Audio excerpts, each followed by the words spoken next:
For the fourth of our, or maybe it's the third, sorry. Is it third? Yeah, third in our first Sunday of the Month religion series, I was assigned the topic of ancient religions of Europe and the Far East, most of which no longer exist except for Confucianism and Shinto. It is especially appropriate for this Sunday when we turn the clocks back, because we are turning them back to 2.5 millennia to the Roman Republic and Empire and the traditions of Confucius. Now, obviously, there are a lot of religions to choose from, including Greek and Egyptian and Shinto. But we don't have that long for a sermon. And your attention will not last that long. So, and I couldn't say anything meaningful. So, as I explored these traditions in my reading, I narrowed my choice to two seemingly very different religious traditions that represented an Eastern and a Western response to a common problem. How do we create a sense of unity, of common cause and purpose and loyalty for an empire that amalgamates very diverse peoples, languages, and histories into one coherent whole? How do we invoke civic religion to create or bring about peaceful coexistence? Now, anthropologists tell us that humans are hardwired to live in groups of no more than 150. That's few enough so everybody knows each other. Shirkers can't get away with shirking. We are mostly kindred souls within the group. We share some DNA and traditions and values and experiences. And as societies get larger than 150, they have to develop different ways of developing loyalty and affirming their membership. Now, that little bit of anthropology may explain why the average size of a UU congregation is 150. Now, the question of how you create unity and shared purpose may sound more like social science. It could be, because I'm a social scientist. And then religion. But in both ancient Rome and ancient China, religion played a very important role in making these societies work. The Confucian solution, that's a mouthful, survived into modern times and spread to neighboring cultures, partly because it was a religion for public life. And if you wanted a personal religion, you had Taoism and Buddhism. So you didn't have to get all of it. It wasn't one-stop shopping. It wasn't the Walmart of the religious world. Most ancient and many contemporary Chinese practiced at least two and often all three. Some of the features of Roman religion, not always its best features, were carried over into Roman Catholicism. And the development of civic religion, the kinds of beliefs and values and practices that support and affirm the working of a pluralistic civil society, has a lot to say about American civic religion today. In our last Monday evening discussion of the religion of the month, which was Hinduism, we raised the question of what is a religion? There are many answers. It provides a framework for experiencing spirituality. It creates a common bond, a community based on a shared history or myth or both. It provides a context for faith communities, local communities such as ours. It offers stories, myths, and traditions that offer answers to the questions of meaning and purpose, of good and evil, of our place as human beings in the universe. It defines and transmits values like justice, respect, and compassion. Our religion usually sets forth practices and behaviors that are expected or forbidden. Muslims, for example, are expected to give alms and pray 5 times a day facing Mecca. Hindus do not eat beef. Jews and Muslims abstain from pork. Fortunately, we don't have to do any of those things, but we're supposed to engage in a free and responsible search for truth and meaning. So if you haven't done that lately, by all means do it. So by this set of definitions, Unitarian Universalism is indeed our religion. Gods are optional. Some people have them, some people don't. Some religions have them, some don't. The word religion comes from the Latin words to tie back together, the bonds that unite us with one another and with the gods or the sacred. It may involve a god or multiple gods or an abstract concept of God as the spirit of the universe, the ground of our being. It may or may not include specific beliefs like resurrection or reincarnation or heaven and hell. Early religion, as well as contemporary religion, also has a self-serving element. As we pray to a god or gods for good weather, victory on the football field, relief from suffering, wisdom and guidance in our decision makings. That aspect of religion is very strong in many quarters today and was particularly important to the ancient Romans and the ancient Chinese. The two traditions I hold up today are very different. Aspects of Roman religion, as I said, morphed into Roman Catholicism, even transferring the title of Pontifex Maximus, or Supreme Bridge Builder, from the emperor to the pope, as the Roman Empire itself morphed into Christendom and the Holy Roman Empire. Saints as objects of devotion and veneration, especially the Virgin Mary, filled some of the void left by the death of the ancient gods in the mystery cults, for those whose spiritual path was the path of devotion. The religion of ancient Rome is no longer practiced, but its influence lives on. Confucianism continues to wield an influence on values, attitudes, and behaviors in China and Southeast Asia, although most modern Chinese are Buddhist or Taoist, if they practice any religion at all. Confucian as a religion is about values, virtues, and ethics, rather than specific beliefs. A key value is respect in a hierarchical society where rulers trumped rules, elders required respect from the younger, and men were entitled to respect from women. However, this respect created a reciprocal duty that even extended to rulers. Their right to rule and pass that position on to the number one son was contingent on right behavior. No divine right of kings excused bad behavior by Chinese emperors as it did in much of the Western world. Well, what exactly were you supposed to do? The detailed content of the Analects, how to address people in different relationship to you, what to wear, how to speak, it puts Leviticus to shame. But there were some central principles, 5 of them, which are somewhat difficult to translate. Gen is the ideal relationship between two people, the ultimate virtue, a feeling of humanity toward others and respect for oneself, of the dignity of human life, wherever it appears. That sounds a lot like our first principle. Chun Tzu, and if my pronunciation is wrong, I don't think there's anybody Chinese in here, but there may be some people who speak it. Chun Tzu is the virtue of being a mature person, not petty, mean, or small-spirited. Li is probably the best known of the 5. It's the right way to do things, the right words, gestures, and actions. They come naturally to a person who possesses Chun Tzu and acts according to Gen, but sometimes require some guidance by those who haven't quite made it there yet. Embodied in Li are the doctrine of the mean, avoiding the extremes, kind of like Aristotle's golden mean. Li also embodies the proper relationships between parent and child, husband and wife, elder and younger sibling, ruler and subject. Rulers should be benevolent, subjects should be loyal. The 4th is Te, which is power, but not power sustained by force, but power based in competence, moral example, and mutual respect.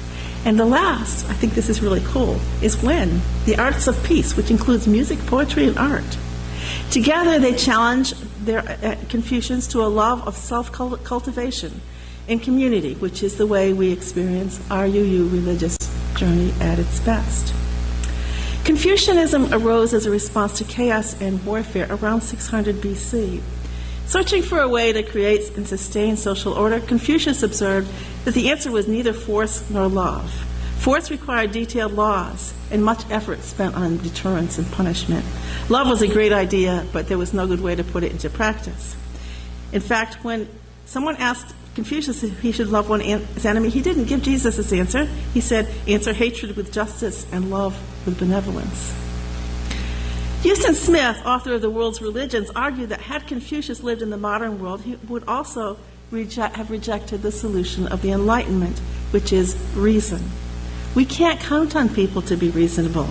They have emotions that overcome reason and can be slaves to their fears and their passions. The answer, Confucius believed, lay in tradition, one that draws on the best of the values and practices inherited from the ancestors, taught to the generation, a tradition that tells us how to live together in peace and harmony. He set out to create a tradition by weaving together what he could draw from older tradition and reinterpreting it and adapting it to a more urban society than the rural society from which it came. While he claimed to be only an interpreter, like most interpreters, he did a lot of creating and inventing to fill in the gaps. we might credit Confucius as inventing something dear to the hearts of Unitarian Universalists, the living tradition. The Mormons might embrace him too, because they believe in continuous revelation with periodic updates. So there's something to be said for that. Confucianism is definitely religious and not spiritual in nature. You've all heard the popular phrase, I'm spiritual but not religious. Well, this turns it around. Confucius was religious but not spiritual. For spirituality, for devotional practice, most Chinese turn to Taoism or Buddhism or both. But Confucianism embodies the ethical dimension of religion. It tells us how to behave toward one another on the basis of mutual respect. Invoking the ancestors is the source of this way of acting.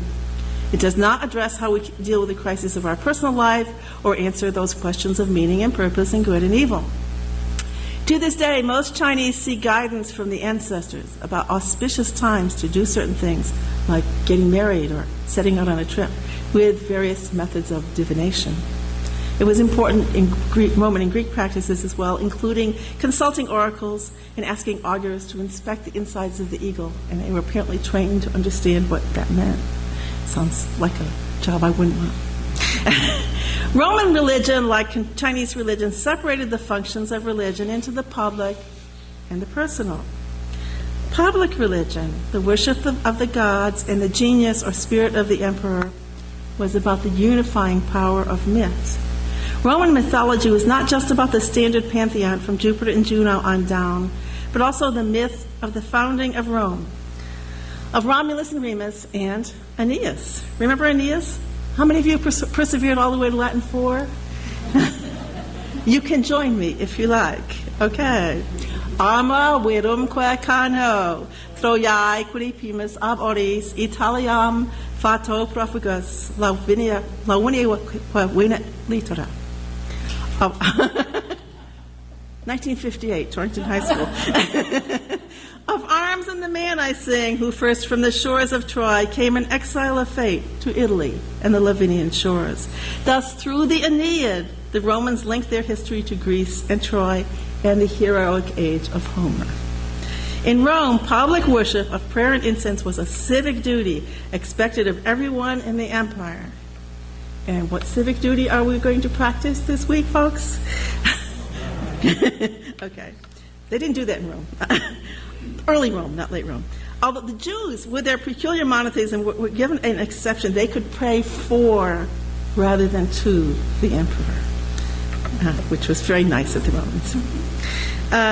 The purpose of public religion was to invoke the favor of the gods on behalf of the Roman state and also to its citizens and other subjects. As for private religion, like most polytheistic religions, Roman religion was tolerant of diversity. At the time of the rise of Christianity, there were cults of Cybele and Isis, a different Isis, and Mithras. And initially, Christianity was seen as just one more cult. Romans also, like ancient peoples, had their household gods, their lares and penates, who were worshipped at home in a household shrine each day by the family, including the slaves. It was the duty of the male head of the household to lead worship. The lares were the spirits of the dead. The lares familiares protected the household and ensured continuation of the line. Lares compitales guarded crossroads in neighborhoods and were honored in 4 festivals a year. The lares praestites guarded the city of Rome as an extended family. The penates were originally gods of the pantry associated with Vesta, the goddess of the harp. They were prayed to ensure the welfare and prosperity of the family. Public penates were originally the household gods of Aeneas. Okay, Latin scholars, remember the line? Not long after what I quoted, in fedetque Deos latio, he brought his gods to Latium. Public penates were the guardians of the state and its well-being. Each household participated in public house worship and household worship of the penates as a way of ensuring prosperity and well-being. As for the other functions of the religion, the spiritual dimension was assigned to household worship and the various cults, including cults of the traditional Roman gods as well as various imported gods. Their attitude was, oh, another god. Interesting. We've got a space over there. Just put up the statue. As for meaning and purpose and good and evil and values and virtues and all those things, that was the job of the philosophical schools, mostly Greek imports like the Stoics and the Epicureans. Jonathan Kirsch, the author of God Against the Gods, argues that Western monotheism, Judaism, Christianity, Islam, and the Pharaoh Akhenaten, who wasn't very successful, it's inherently intolerant and exclusivist. Polytheistic religions, which were the norm in the Western world, tend to be very tolerant of religious diversity. Where there's lots of gods, there's always room for one more. Islam, as the youngest branch of the people of the book, is tolerant of Jews and Christians most of the time, but not other kinds of religion. Judaism acknowledges the right of other people to practice other faith traditions, although their God is, of course, better. Christianity, for much of its history, proved to be the least tolerant of the three. If mine is the only true God, yours are mere idols or false gods and should not be worshipped. There's some of that in the Hebrew scriptures, which kind of vacillates between whether Yahweh is the only God or just the best and most powerful one. Tolerance was reintroduced sporadically into Christianity. The one that dearest to our hearts was the historic Edict of Torda, issued in Transylvania. Andy's nodding, we know why. By the world's only Unitarian king, John Sigmund of Transylvania, in the 16th century. Even today, the war within Christianity between tolerance and exclusivity rages on between liberal and fundamentalist Christians, with the evangelicals kind of stuck in the middle. So, what can we learn? What can we uphold from these two ancient religious traditions that offer an answer to the questions of religion? I think there are 4 lessons. I thought there were 5, but it turned out there were only 4, that speak to us today as modern religious liberals. First of all, tradition matters. It holds us together, religio, the tie that binds, but it has to be a living tradition. There's a fine balance between conservatism, holding on to what is good, as well as much that's not so good, and liberalism, continually reinventing ourselves and our surroundings and often throwing the baby out with the bathwater. There are good things to be treasured in the faith traditions in which many of us were raised and which many of us rejected. And we need to find ways to weave those good things into the faith tradition we've chosen. But there are also things we have to let go. Second, a single religion does not provide everything that one person needs, let alone what all those different people need. So religious pluralism is a good thing for individuals and societies. We have many people in UU congregations who have adopted practices of Buddhism, embrace the path of yoga, celebrate their Jewish or Christian heritage, or partake of earth-centered traditions. Romans and Chinese all needed at least one more religion for those aspects of faith that were not satisfied by the public religion.